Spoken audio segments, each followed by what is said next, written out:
So, do you guys remember Belle Delphine? Go back a few years, and she was like the center of internet discourse. She was, and I guess still is, a master of using absurd viral stunts and collaborations with YouTubers in order to grow her personal brand and leverage her good looks to get people to subscribe to her on a certain website that's made only for fans of her work, if you know what I mean. One of her biggest and most successful stunts was when she decided that she was going to sell her bathwater. Or well, that's what we all thought. It turns out that the move that forever earned her a spot in the Internet Hall of Fame was actually a massive loss for her. Let's talk about how Belle Delphine's biggest W turned out to be her biggest L. Firstly, let's talk about who Belle is and why she was selling her bathwater. Way back in 2019, Belle Delphine started as an Instagram cosplayer, from what I can tell. Nowadays, she's primarily an adult content creator who occasionally posts some unhinged stuff to her YouTube channel and sometimes posts photos on Twitter that you don't want to accidentally scroll past while you're in public. Thinking back, I think the first time I heard about Belle would have been from the bathwater sale or just before it. The story as I remember it was that thirsty guys were always commenting on her stuff, talking about how they'd drink her bathwater if they could, and she realized that she could just make them put their money where their mouths were, announcing to all the gamer boys that if they wanted, they could just order some limited edition bathwater from her.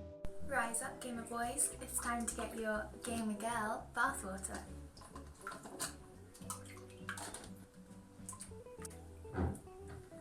Honestly, I'm sad that I didn't buy some at the time, because it's become a major piece of internet history. I'd put it right next to my tub of unopened Keemstar G Fuel. Obviously, selling her bathwater was a weird thing to do, but weird out-of-the-box stunts are how Belle managed to build her brand. I guess she figured out that if she did something as absurd as sell her bathwater, it'd get coverage. Now, whether or not she knew that it would go so viral that every YouTuber on the platform would be trying to get their hands on her discarded bathwater so that they could clickbait drinking it, I don't know. But literally every big YouTuber back in 2019 talked about the bathwater, especially in the commentary scene. Everybody assumed that she made massive amounts of money from it, since it's not like there's a massive upfront cost to produce bathwater, and she was selling the stuff for like $35. And I'd be downplaying it if I said that it sold out quick. This stuff was like gold back in the day. But as it turns out, it was a castle built on a foundation of lies. Belle finally admitted yesterday that she actually lost like $90,000 selling her bathwater because PayPal charged her massive amounts of money for what she says were TOS violations. Here's what Belle said. Since it's been a couple years now, I can finally share the biggest L I've ever taken. Not only did I not earn any money selling my bathwater, I in fact lost money doing it. At PayPal, without any warning, closed my PayPal account and took the $90,000 that I earned from selling my bathwater. There was nothing I could do. I tried phoning them up and they just said, sorry, nothing we can do. I knew it would be a better news story to say that I made so much money from selling my bathwater, so I kept this secret. Ultimately, I'm still glad I did it, since it was a really funny time on the internet when it happened, and I still did mail out all the bathwater people bought from me, which I did all by myself. So, F PayPal, I guess? And a screenshot of her showing that her account on PayPal was $90,000 in the hole. Then she followed that up with another tweet with more information. I apparently broke one of their TOS, and each time you break a TOS, you receive a minus $2,500 penalty. So each payment of bathwater that went through was a break of TOS, which resulted in negative $2,500 every time without me realizing. They wouldn't tell me which PayPal rule I broke, and they wouldn't give me any more information because of a quote security risk. So I don't know if it's because they don't allow sex workers to use their platform, or if they just had a specific issue with me selling bathwater. Regardless, not even knowing felt shit. And yeah, I think that saying it felt shit is kind of an understatement there, Belle. You lost $90,000 and whatever profits that you were going to make from one of the most famous viral stunts of the 2010s, and they wouldn't even give you a reason? That's insane. I actually feel bad for her. Though, I mean, to be honest, I didn't expect it, but I guess she's actually kind of a shrewd businesswoman. Instead of raising a fuss at the time and ruining the story for everyone, she let it slide, suffering in silence because she realized it would be a better story and help her career more if people were covering it, talking about how she made tons of money from something so bizarre. And she managed to take that story and use it to launch/promote her very successful adult site. I mean, I think that the average average person, especially with so much press on her at the time, would have said something about it, tried to press PayPal to get them to retract the fees. But she didn't, instead using the virality to make what I can only assume is way more money on her adult site than she'd have made by selling her bathwater. That's genuine business acumen there, folks, in the most unlikely of places. I mean, don't get me wrong, it's terrible that she lost all that money and never got an explanation, but she definitely made the best of a bad situation. I'm not sure how PayPal can just take $2,500 from her so many times in a row though. Like, even if they were charging her because they didn't think the bathwater sales were in line with their TOS, that's still messed up. Feels like they should have just canceled her account instead of letting the violations stack up until she was 90K in the hole. I guess that's just a risk you take when you work in an adult industry. Sometimes people will have trouble with regular bank accounts or taxes because of it as well. There's probably a lot of money to be made working as a lawyer for someone like Belle Delphine. I don't know if the average person cares as much as I do about this story. I'm pretty invested. When she sold her bathwater back in the day, this channel was new. I made a video about it and how much she made from it. Doing the math to guesstimate, it was one of my many sporadic videos posted to this channel before I really knew what I was doing and started to commit. It's one of the weird stories that I love about the internet, so to finally have a conclusion to it is good. Kind of a sentimental feeling, I guess. I miss the old days of the internet. It feels like everything's gotten so sterilized since 2020. I don't know, maybe that's just me. What do you guys think? Do you remember when Belle Delphine sold her bathwater? Did you buy any? Were you surprised to find out that she didn't make any money? Let me know in the comments. Thank you so much for watching all the way till the end. Remember to like and subscribe. Have a great day and God bless you.